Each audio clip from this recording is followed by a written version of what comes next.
et bonsoir à tous. Alors donc, je vais vous parler d'un sujet, je dirais, assez classique en morphologie mathématique, qui est la façon dont on va étudier la régularité de certains types de fonctions. Donc, oui, donc j'essaierai très rapide sur une grosse partie de mon exposé. Donc, si quelqu'un s'intéresse à regarder un peu plus de détails sur les démonstrations et d'autres, j'ai laissé un draft CIRAL, donc à peu près avec le même titre de l'exposé, donc vous pouvez le trouver facilement. Alors, je vais commencer et même si dans les titres il n'apparaît pas explicitement, je parle des fonctions de Holder, des fonctions holderiennes.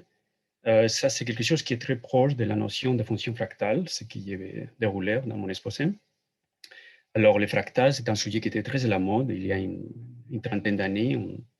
C'est un sujet beaucoup moins intéressant aujourd'hui, mais grosso modo, si on étudie les fractales, les propriétés des fonctions fractales se caractérisent par, il y a des éléments fondamentaux. Le premier, c'est la autosimilarité, l'effet qu'on a le motif qui se répète de façon infinie, et l'autre, c'est l'effet qu'on a une dimension non entière.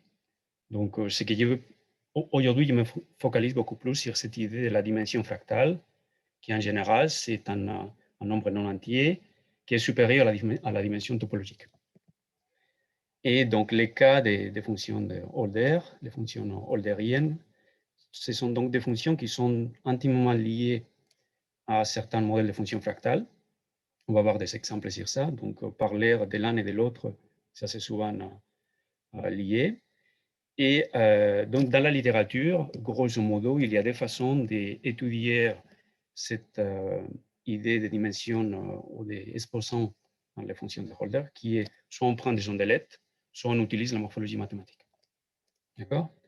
Alors, pourquoi la morphologie mathématique? Quelle est la motivation ou quel est les fondements derrière l'intérêt de la morphologie mathématique pour ça? Donc, je vais vous montrer ça dans quelques slides.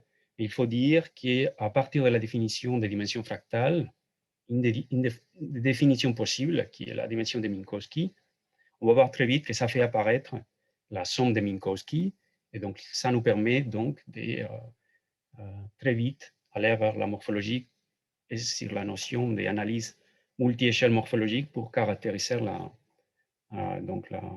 la dimension fractale. Donc, autour de ça, il y a eu une grosse littérature donc, dans les années 90, surtout dans cette décennie-là. Et mon objectif aujourd'hui, c'est donc d'essayer de montrer à quel point ce type d'outillage est général, jusqu'à quel formalisme on peut y aller, et quels sont, je pense, les résultats les plus généraux qu'on peut avoir, qui sont encore utiles pour caractériser les fonctions fractales ou les fonctions de Holder, donc en particulier dans les cas des espaces métriques ou des espaces à longueur si on va avoir des semi-groupes. Mais grosso modo, c'est un peu le programme, vous montrer les cadres les plus généraux dans lesquels on peut encore tirer parti de ça. Okay? Donc, pour fixer les idées, je reviens sur c'est quoi la définition d'une fonction continue avec un paramètre alpha Holder. Donc, on va avoir ce type de résultats-là. Donc, vous reconnaissez sans doute qui est un peu plus général que les cas ellipsis, dans lesquels alpha est égal à 1, dans les cas ellipsis.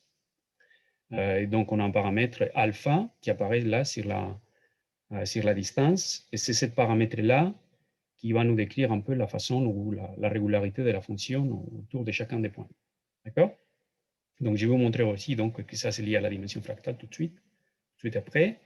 Et ce qui est important, c'est que là, je vous donne la définition pour les Rn, mais on peut définir la continuité Holder dans les cas des espaces métriques, c'est-à-dire le domaine de la fonction, c'est un espace grand X, est un espace métrique dans lequel donc, on va remplacer cette distance euclidienne, cette norme de la différence des deux points par la distance dans l'espace métrique correspondant. Alors, donc, l'intuition géométrique de comment on caractérise une fonction avec ce type de résultats-là. Donc, je vous montre la différence entre la façon où on regarde localement une fonction, si la fonction va satisfaire la condition d'ellipsis, alpha égale à 1. Et donc, là, on a cette cône qui apparaît là va être définie par la constante k. Donc, vous voyez que dans les cas des fonctions holderiennes, cette fonction alpha est inférieure à 1, donc on va avoir cette forme non convexe qui apparaît, qui va nous permettre de définir des espèces de bandes localement où la fonction doit être contenue.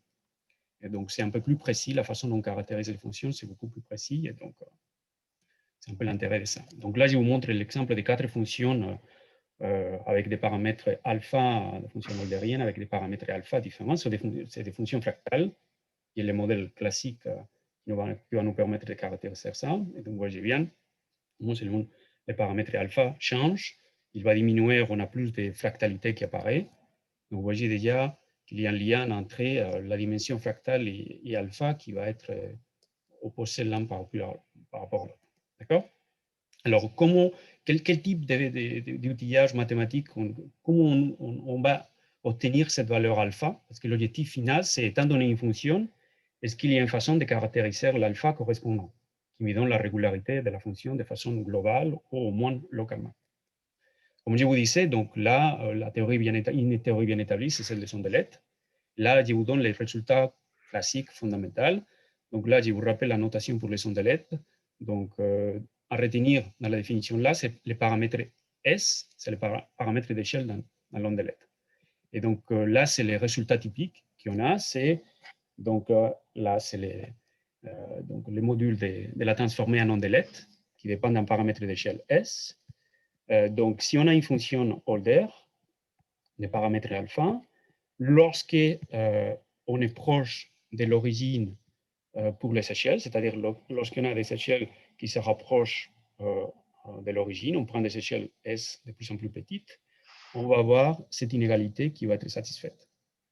Alors, quel est l'intérêt pratique de cette inégalité-là, proche à l'origine? C'est si vous prenez les logs aux deux côtés de l'inégalité, cette inégalité se rapproche de l'inégalité, et surtout si vous prenez les logs, vous verrez qu'on va voir apparaître donc une expression où on aura une droite, et la pente de la droite va être liée à ce paramètre alpha qui apparaît là. D'accord?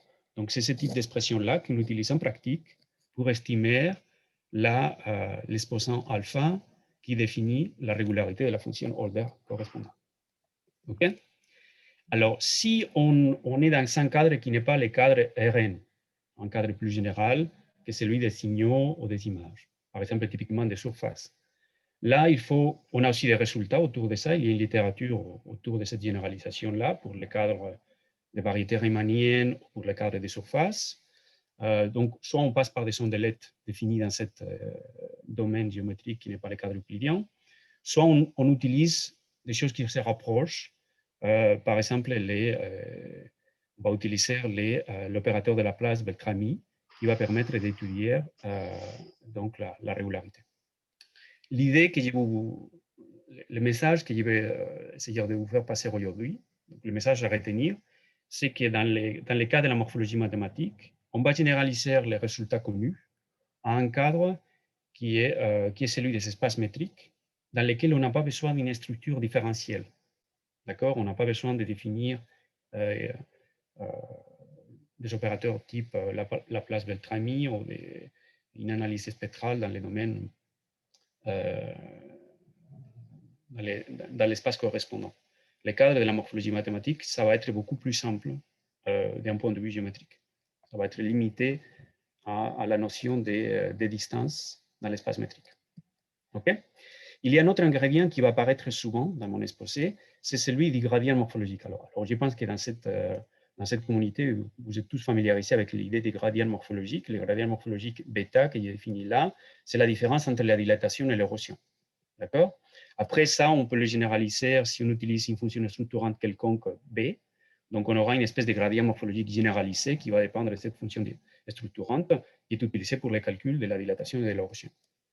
Et l'autre idée que je vais utiliser, c'est ce que j'appelle la variation totale morphologique, qui est un peu la généralisation de cette idée de variation totale et qui va être simplement la mesure, l'intégrale dans notre image ou dans la fonction dans les domaines correspondants du gradient morphologique. D'accord? Ça, c'est une notion qui apparaîtra souvent dans les équations que je vais vous montrer. OK? Alors, très vite, maintenant, je vais montrer quel est le lien classique entre dimension fractale et morphologie mathématique. D'accord? comment on arrive à avoir des résultats issus de la morphologie mathématique qui sont parfaitement adaptés à la caractérisation de la dimension fractale dans les cas donc des fonctions fractales. Donc, pour arriver à ça, donc il y a différentes façons de définir la dimension fractale. Celle qui est probablement parmi les plus utilisées en pratique, c'est ce qu'on appelle box counting, on compte le nombre de boîtes. Donc l'idée, c'est la suivante, c'est on va calculer la dimension fractale de la courbe qui correspond à cette, donc, je pense que c'est l'Angleterre, bon, peu importe, à cette courbe qu'on a là. Et donc, ce qu'on va faire, c'est la chose suivante, c'est on va se donner des boîtes carrées, donc on va se donner des petits carrés là, et on va compter le nombre de carrés qu'on a besoin dans cette pavage à différentes résolutions pour couvrir complètement donc la courbe. Et on va diminuer la taille des carrés, donc la résolution de cette grille-là. Et ce qu'on va faire, c'est estimer donc comment évoluent les nombres qu'on a. Et donc, c'est cette idée derrière ça, par rapport à comment évoluent les nombres par rapport à la taille, qui va nous donner la dimension fractale. D'accord? Si on remplace l'idée de cette grille régulière sur laquelle on est en train de compter le nombre de boîtes par l'idée de placer des boules autour de chacun des points et couvrir complètement, telle que l'union de ces boules-là va couvrir complètement les contours, on arrive à quelque chose qu'on appelle la dimension de Minkowski. D'accord? Donc, on a remplacé la grille régulière qu'on avait là par une union de boules qui sont centrées sur chacun des points. Et donc, là, on arrive à un outil qui est celui de définir ce qu'on appelle les couverts de Minkowski, qui est la dilatation de cette courbe-là par une boule. Et on va regarder comment évolue la mesure de cette dilatée selon qu'on va prendre des régions de boules différentes. D'accord? Et c'est par rapport à ça qu'on estime la dimension de Minkowski, donc la dimension fractale que je vous ai donnée là. OK? Donc ça, c'est pour les ensembles. Comment on définit ça dans les cas ensemblistes? Comment on fait pour les cas de fonctions, simplement? L'idée, c'est on considère les fonctions comme des ensembles dans un espace produit, donc pour une fonction qui est définie sur Rn à des valeurs réelles. Donc, on va considérer la surface topologique définie par la fonction, et on voit ça comme un ensemble, et on définit la dimension fractale associée à cet ensemble dans la dimension n plus 1. D'accord? Donc, tout ça, c'est assez classique. Alors, je vous montre déjà quelques exemples de fonctions fractales, qui sont aussi des fonctions de Holder, que je vais utiliser après pour montrer les résultats expérimentaux. Donc, il y a quelques modèles dans la littérature qu'on utilise presque dans tous les papiers. Donc, parmi celles qui sont les plus populaires, je dirais, celui qui sort d'ILO, c'est ce qu'on appelle les mouvements browniens fractionnels.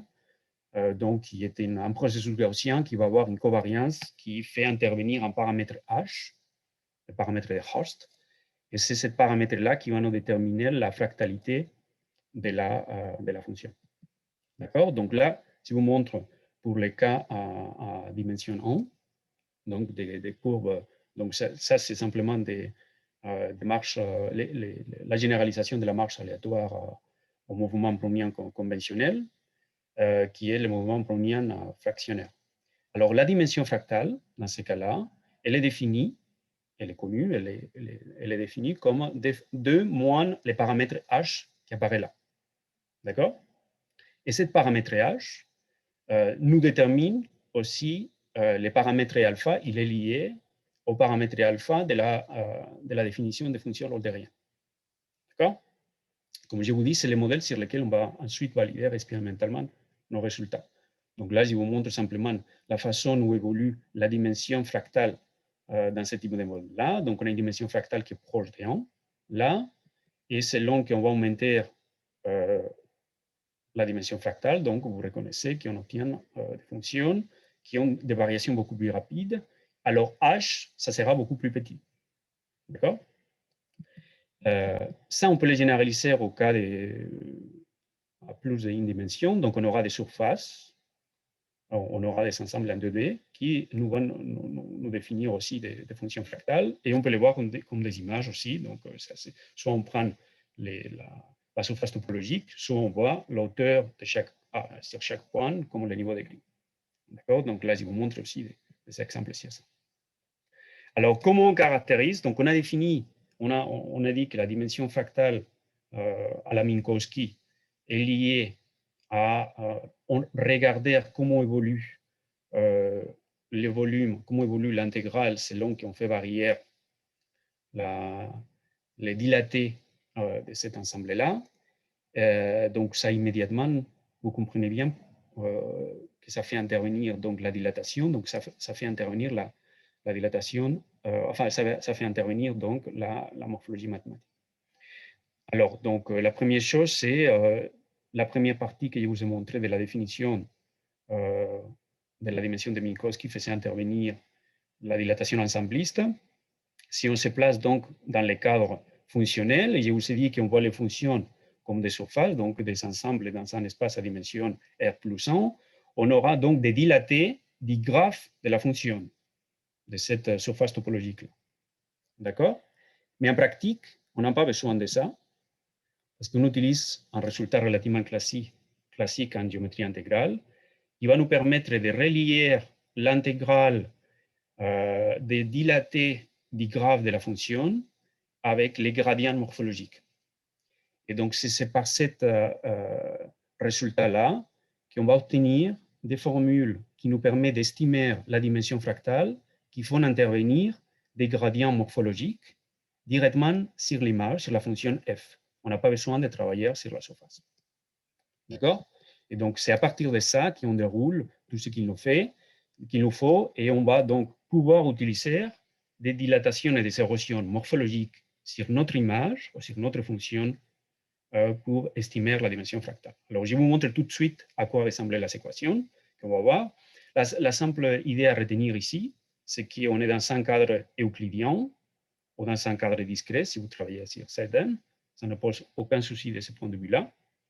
Et la seule chose importante, c'est la façon où on va discrétiser les différentes échelles dans la dilatation et l'érosion qui vont nous permettre donc d'avoir cette analyse multi-échelle que lorsqu'on se rapproche de l'origine, va nous permettre d'estimer la dimension fractale ou les paramètres l'exposant sur les fonctions de Holberg. D'accord? Donc là, je vous montre probablement le théorème le plus général qu'il y a dans la littérature qui permet de définir la dimension fractale d'une fonction, donc la dimension fractale de l'ensemble correspondant au graphe de la fonction, qui fait intervenir, donc, là, c'est MTV, c'est simplement ce que j'avais appelé la variation totale morphologique. Rappelez-vous, c'est simplement l'intégrale du gradient morphologique définie par une dilatation et une érosion selon une fonction structurante qui doit être une fonction multi-échelle. Donc ça, c'est l'idée principale, c'est qu'on doit avoir derrière ça une idée de semi-groupes et des notions multi-échelles qui va nous permettre de caractériser les comportements asymptotiques lorsqu'on regarde ça. D'accord? Et donc, c'est comme ça qu'on fait pour les cas morphologie estimation de la dimension fractale avec morphologie mathématique dans les cadres euclidiens. Alors, comme je vous disais, mon objectif basique, c'est de dire à quel point on peut généraliser ça sur un cadre un peu plus général. Alors, très rapidement, je me place maintenant dans un cadre qui est celui de la morphologie pour des espaces métriques. Alors, qu'est-ce qu'on entend par un espace métrique? Donc, c'est très simple, on a un ensemble de points sur lesquels on a défini simplement la distance entre les paires de points. À cet stade, on n'a besoin que de ça. Et on aura une fonction dont le domaine, c'est cet espace métrique-là. Après, on a besoin souvent d'un peu plus de structure dans notre espace, notamment pour avoir des semi-groupes morphologiques. Et quelle est la structure qu'on a besoin? C'est l'existence des schémas et que la longueur du plus court schéma correspond à la distance. Si on a cette structure-là, on ne parle plus d'un espace métrique, mais d'un espace à longueur. Dans les espaces géodésiques, c'est déjà un exemple d'espace longueur, mais on peut avoir des espaces à longueur qui ne sont pas géodésiques. Et donc, c'est ce cadre-là qui est le plus général dans lequel on peut définir des opérateurs morphologiques. D'accord? Comment on définit les opérateurs morphologiques dans ce cadre-là? Donc, on aura une définition de la dilatation et de l'érosion, comme d'habitude. Vous aurez un soup et un inf pour la fonction qui est définie donc, dans cet espace-là. Et ce qu'on fait, c'est qu'on va définir une fonction structurante, qui là, c'est la plus générale qu'on peut définir avec une notion de multi-échelle. Donc, cette fonction structurante va faire intervenir une fonction de forme, L, et on aura un paramètre d'échelle, T. Et donc, il faut prendre quelques précautions pour que ça soit correct. Mais typiquement, par exemple, là, je vous montre des exemples de à quoi ressemble cette fonction L, des formes. Donc, c'est des formes en général qui vont dépendre d'une puissance. Donc, on aura, là, je vous montre un exemple de fonction structurante où c'est une généralisation de la fonction quadratique que vous connaissez tous si vous faites de la morphologie. Donc, on peut avoir un paramètre, une puissance P qui apparaît sur la distance. Et il faut, comme je vous dis, il faut prendre quelques précautions pour définir de façon correcte les paramètres d'échelle. OK? Donc, à partir de ça, on peut définir des semi-groupes morphologiques, c'est-à-dire on va définir des dilatations et d'érosion qui vont satisfaire toutes les propriétés qu'il vous faut. Alors, j'attire l'attention simplement sur la propriété qui est la plus intéressante pour nous aujourd'hui, qui est la propriété des semi-groupes. La propriété des semi-groupes vient nous dire, grosso modo, que si vous concaténez, si vous composez des dilatations et des érosions, les effets des paramètres d'échelle correspondants sont additifs. On compose, donc ça c'est très important dans la façon dont on va étudier des représentations dans des espaces échelles, en particulier pour ce qui nous intéresse aujourd'hui. Et donc pour ça, il faut être dans un cadre d'un espace à longueur. Un espace métrique n'est pas suffisant pour ça. D'accord? Donc ça vous permet aussi de définir une EDP correspondante. Enfin, je ne vais pas passer tous les détails là. On va lire vraiment nos résultats au théorème qui synthétise un peu ce que je voulais vous montrer. D'accord? Donc le théorème, c'est le suivant. Si on est dans un espace, on a une fonction qui est holder, qui est définie dans un espace métrique X. Excuse-moi, Jesus, est-ce que tu pourrais conclure? Oui, il me reste 2 minutes. Alors, donc ça, c'est simplement c'est le résultat. Donc, c'est un théorème, donc ça ne dira pas plus que ça. Donc, l'idée à retenir, c'est que dans ces cadres-là d'un espace à longueur, on peut définir simplement la dilatation et l'érosion correspondant avec une fonction structurante qui aura cette forme-là, qui apparaît. Donc, c'est la généralisation de celle qu'on peut définir. Et dans ce cadre-là, donc je vais vous passer quelques détails, on a les résultats équivalents à celui de Sondelet, qui va nous permettre donc de caractériser les fonctions holderiennes dans le cadre donc, le plus général de ce type de fonctions structurantes et qui va nous permettre donc d'estimer les paramètres alpha qui nous décrit donc la régularité de la fonction. Là, comme je vous dis, le seul ingrédient technique qu'on a besoin pour l'espace, c'est d'avoir une structure métrique avec l'existence donc des schémas. OK?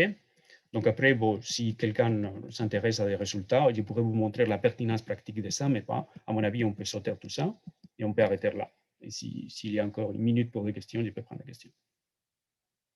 Merci, Jesus.